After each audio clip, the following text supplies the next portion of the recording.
All right, take two, guys.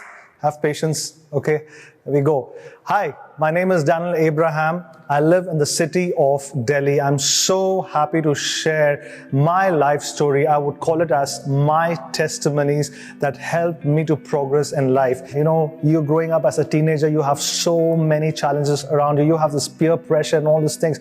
And one tough pressure that I went through was the subject called maths. I don't know what, but that was not even getting into my blood. It was not even getting into my system.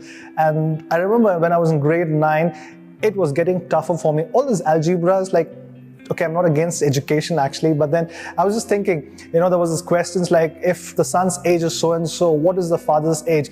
Now my question was, if I want to know my somebody's father's age, I would rather do the calculation or go and ask that person, what is your age? A simple way. So I went and asked my dad, Dad, why are we doing all these calculations? And my dad said, hey, listen, just focus on your studies.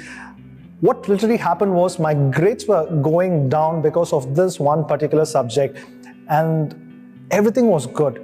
But you know, the subject was killing me terribly. I don't know how many of you are maths lover. You can understand what I went through. I remember my parents kept a tuition teacher, and she told me once that, Danny, if you don't perform well, I'm going to complain against you. I told her, if you want your job, you better not complain against me. Now that was the tension that I had while doing maths. And at one point, I literally got frustrated with my life. I was like, what's happening with my life? You know, you reach a point where you don't see what's ahead of you. And I said, hey, listen, I'm being a pain to my family, my dad, mom. Am I being a bad person in their life? So I decided that let me just end my life. Yeah. And during those time, you know, the Indian television serials were all around you where the character gets killed and then these guys resurrect back, but I missed out that episode. And I decided, let me just end my life now. Now I was tall, so I looked at the fan. I said, that's not going to happen because one, I'll be holding the fan and standing. So that's not going to work actually. So I decided, why not I take some tablets? And at a distance, I saw these 2 bottles of tablets. I decided, let me just take these tablets and end my life because my parents were literally getting worried about my academics. It was so funny that I took those tablets, and the next moment I felt like, whoa, my life is coming to an end. The first thing I did was I called up my mom and said, Mom, you know what, I'm dying. Now I realized that moments like this, you don't call your mom because she becomes a super investigator. It's like, what happened, this, that, and all these things. And I felt like the more I was talking to her, I was losing my time. I said, Mom, I'll explain you later. And I called up Dad. I said, I took tablets, please come and help me. My dad came rushing, and immediately I was rushed to this hospital nearby. And I also figured out that it's good to know what hospitals you select. And I go there, and this doctor's looking at me and said, what's happening with you, beta? Why did you do this? You know, he was so relaxed, and I was like, doctor, I'm dying. You know, do something about it. And he's like, what did you take? Hey, listen, we can't give you any prescription or anything unless you tell us what tablet you took. So my dad went back, he got the tablets, and he showed to the doctor, and the doctor looked at the tablets and said, you know what, you're supposed to take 2 tablets in a day. And I'm like, what? And he said, you're taking vitamin tablets. The moment was so embarrassing. Okay, my dad looked at me, I looked at my dad, we just smiled at each other.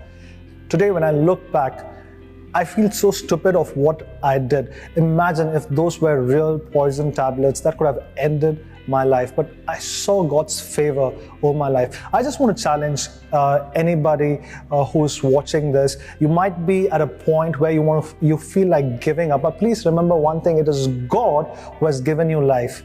And it is He who has all the right to take your life. You were created for a purpose. There is a plan, there's a purpose. And I also realized that God doesn't give a complete blueprint. Because imagine if He gives a blueprint, you would not depend on Him. He just gives one step at a time. And if I have to talk about my journey, it was one step at a time. And I know that God has a purpose, has a plan for me. I'm so thankful to God that He kept me alive. I've heard people saying, thank you so much, Daniel, for speaking into my life. Thank you so much, Daniel. And when I hear this, I just get reminded of God's goodness over my life. You don't know for what God has created you. But then I would say just keep trusting. You might have a tough season, but it's for a season. The storm could be for a season. But let me encourage you. You were born to bring a smile into somebody's life. And the best thing is, when you walk in that direction, when you turn back, you will see how the Lord has led you so far. One of the beautiful scripture that's written in Jeremiah chapter 1 verse 5 says, before He formed you in the womb, He knew you, He has set you apart. You might say, Daniel, but why am I having so many challenges? Remember, the enemy wants to destroy you, because the enemy knows that if you're going to be successful, if you're going to do well in life, you're going to be a blessing to so many people around you. He knows that. Get that point into our, let's get that point into our head. And that's why he's trying to destroy you. But let me challenge you. Let's put our hope, let's put our trust upon God, and He will lead us through. God bless you. I hope it's a very simple testimony, but I would say it has impacted my life to move ahead in life.